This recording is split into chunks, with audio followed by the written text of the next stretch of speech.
మా ఛానల్స్ లో వ్యాపార ప్రకటనలు, ఇంటర్వ్యూల కొరకు మాకు వాట్సాప్ మెసేజ్ చేయండి 7799978978.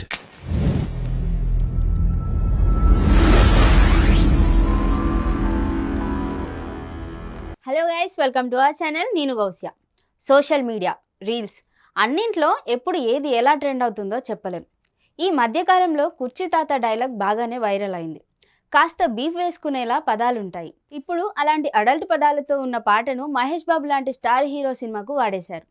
గుంటూరు కారం సినిమాలో కుర్చీ మడత పెట్టి అనే పాటను పెట్టేశారు. ఇక ఈ పాటకు మహేష్ బాబు ఊరమా స్టెప్పులు వేశాడు.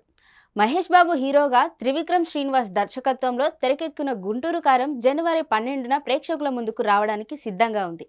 ఈ సినిమా ఎన్నో అంచనాల నడుమ సంక్రాంతి బరిలోకి దిగనుంది.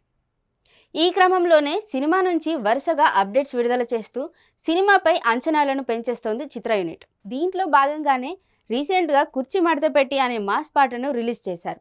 ప్రోమో రిలీజ్ అయిన క్షణం నుంచే ట్రోలింగ్ స్టార్ట్ అయింది.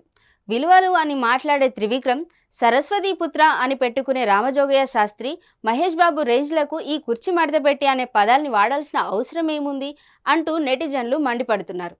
కానీ మహేష్ ఫ్యాన్స్ మాత్రం ఫుల్ ఖుషి అవుతున్నారు. ఈ పాటలోని జోష్, మహేష్ బాబు ఎనర్జీ, ఆ స్టెప్పులు చూసి థియేటర్లు బద్దలవ్వడం ఖాయమని అంటున్నారు. ఇక కుర్చీ తాత ఈ పాట గురించి నోరు విప్పాడు. ఈ పాటకు సంబంధించినటువంటి ప్రోమో వీడియో విడుదలైన తర్వాత కుర్చీ తాత వరుస ఇంటర్వ్యూలకు హాజరవుతూ సందడి చేస్తున్నారు.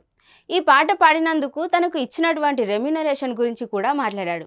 అయితే ప్రస్తుతం ఈ పాట కోసమే ఈయన తీసుకున్నటువంటి రెమ్యునరేషన్ హాట్ టాపిక్గా మారింది. కొందరేమో ₹1,00,000 వరకు రెమ్యునరేషన్ ఇచ్చారని చెబుతున్నారు.